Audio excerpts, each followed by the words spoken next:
I am often asked the question, how much money should I set aside as an emergency fund? There is no cut and dried answer, but using CFP registered guidelines, you should keep between 3 and 6 months worth of fixed and variable expenses in a liquid account such as a money market account. Okay, so the next question is usually, okay, is it 3 or 6? Before we get to that answer, we need to get our arms around the whole concept of this emergency fund idea. It has been a recommendation by financial planners for many years, and the concept stepped into the spotlight in the aftermath of the Great Meltdown of 2008. Many people were laid off from their jobs and found themselves unemployed for a longer time than they anticipated, often outstripping their savings. In other words, people felt like it could never happen to them, or they just didn't think they could set aside extra money for such an unexpected need. Well, the truth is it can happen to any one of us, so we have to get prepared. The second concern will be addressed in this discussion.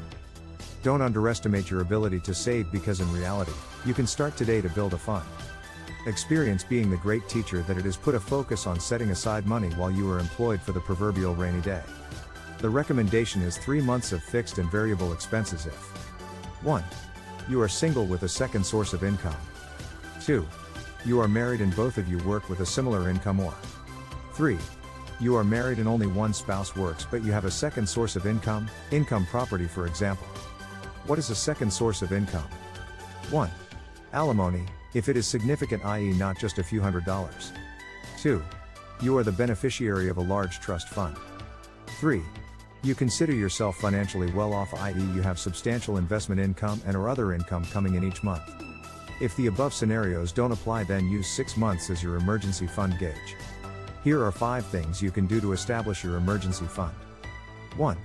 Use a budgeting tool to figure out what your fixed and variable expenses are. 2. Once you have a good handle on your expenses, then determine if you need to multiply by 3 or 6 based on the information I discussed above. 3. Open a separate account for your fund. 3. Don't mingle these funds with your day-to-day checking account, etc. 3. I recommend using a tool like Save Daily for this account because you can link it to your checking or savings account. 3. You can have as little as $1 deducted and invested in your emergency account. 4. Use systematic investing to build up your emergency account. 4.